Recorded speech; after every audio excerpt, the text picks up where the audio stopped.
everybody. In the last episode, you seen me doing bringing these edges, the clear edges that was there from cutting the wood. You see me how I turned them from, and I'll even bring it a little closer. How I brought it from being, you see the edges now. They're not that clear pine anymore.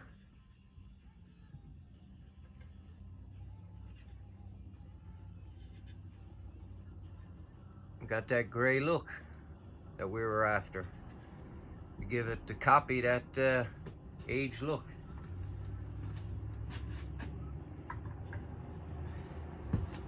So now we're going to get ready. And again, we're just using the satin finish, the clear coat. We don't want no semi-gloss or gloss on this. It's just going to be a satin finish, just to seal everything and protect the patina. So I got my satin here, clear coat, and I thinned it with water in this bucket here, and I already got some in the gun ready to go. And I used 2 parts clear coat and 1 part water to thin it out, to be able to spray. You could do this with a brush, but again, I likes to spray. So now I'm going to be wearing my mask. There won't be a big lot of overspray, but basically I'm going to show you first with that steel brush. I'm not going to rub it too hard, but once you got this finish done, actually I don't even need that one. It's this one I need. When you get the stain done, now the way the stain works, it when it dries, it clumps up. So all you do, don't take nothing abrasive to it. Just take a paintbrush, soft paintbrush, and just basically rub over it. Get it out in the corners. Get the dust off. You'll see the dust come off. And just get the lumps off, that's all. You just want to get the lumps off out of your way. And you do these edges, that'll get the excess off. Like I said, there's no sandpaper, just a brush to clean it off a little bit. And you do the same thing with this one. Now I already done it, so I'm just showing you basically how it's done, but you'll see it come off. Try it. Hopefully this staining process will be available to people here soon. It's a good process. So then when you do that, obviously you got a little bit of dust on your table. You want to get rid of that.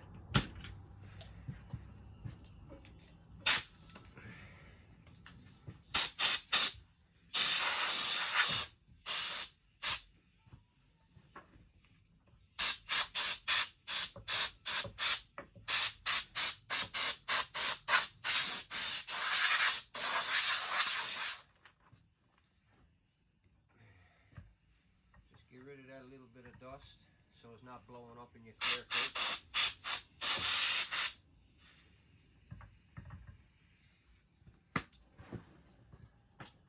Now if anybody's seen any other episodes that I done spraying,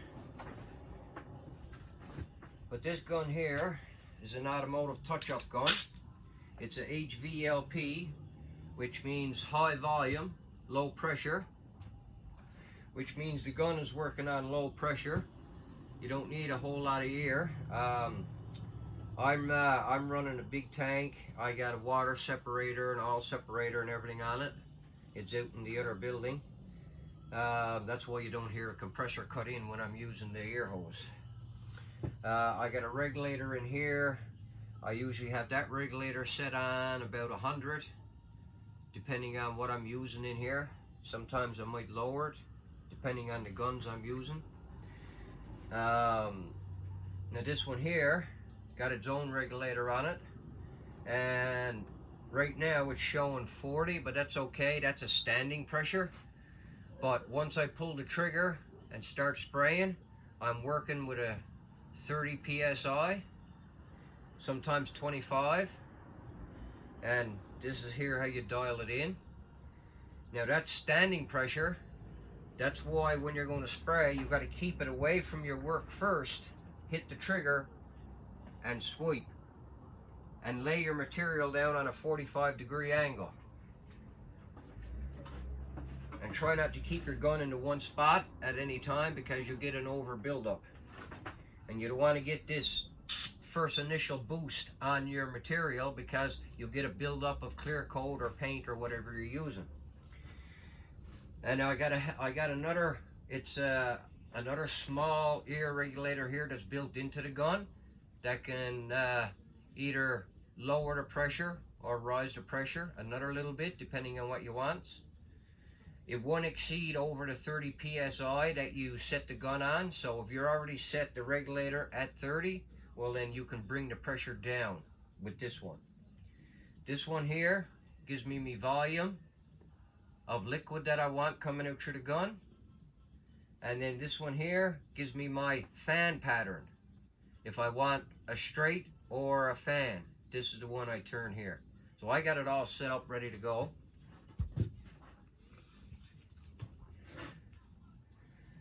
Now I'm going to add another little bit in that can, I think. No, we should be good actually. I should be good. Now I'm going to be opening up the door and turn the fan on.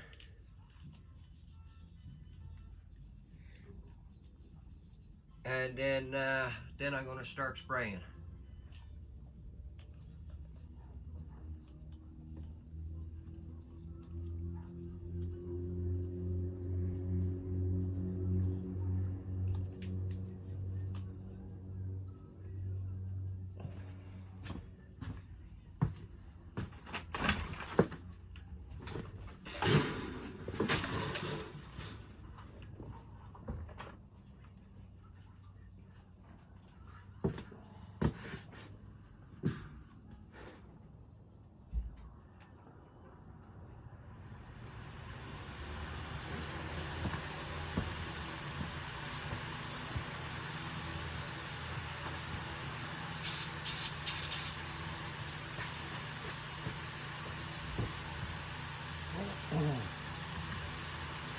I'm going to do the backs first.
I think that's going to be pretty much for the spraying. Now with this here, I put on a lot of extra because the simple fact is it's seeping in so fast into the rough grain of the wood. So it takes a fair bit of clear coat to get it sealed up nice. But I think that's going to be it. So that's pretty much it for our picture frames. Other from that, it's just put the glass in them, and you see how I cut that and how it fit. So yeah, that's pretty much it. That's our picture frames made. So hopefully you enjoyed this.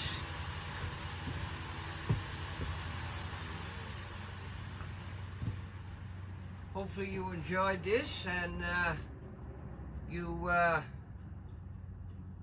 get to see some of the stuff you can do with old reclaimed wood. Don't matter what it's from. It's just use your imagination. Now again, we got our legs here from that table. So obviously now I got to try to come up with an idea on what to use them for. Oh, I'm still thinking on that. But in the meantime, I do have other projects coming up also. So if you want to learn more on how to do this type of stuff, you keep watching, and if anything you want to know or any other details you'd like to know, leave me a comment. Subscribe to my channel, that'd be great. And hit like or even share. Entirely up to you. Stay safe, stay healthy, and I'll be back again soon. Thank you.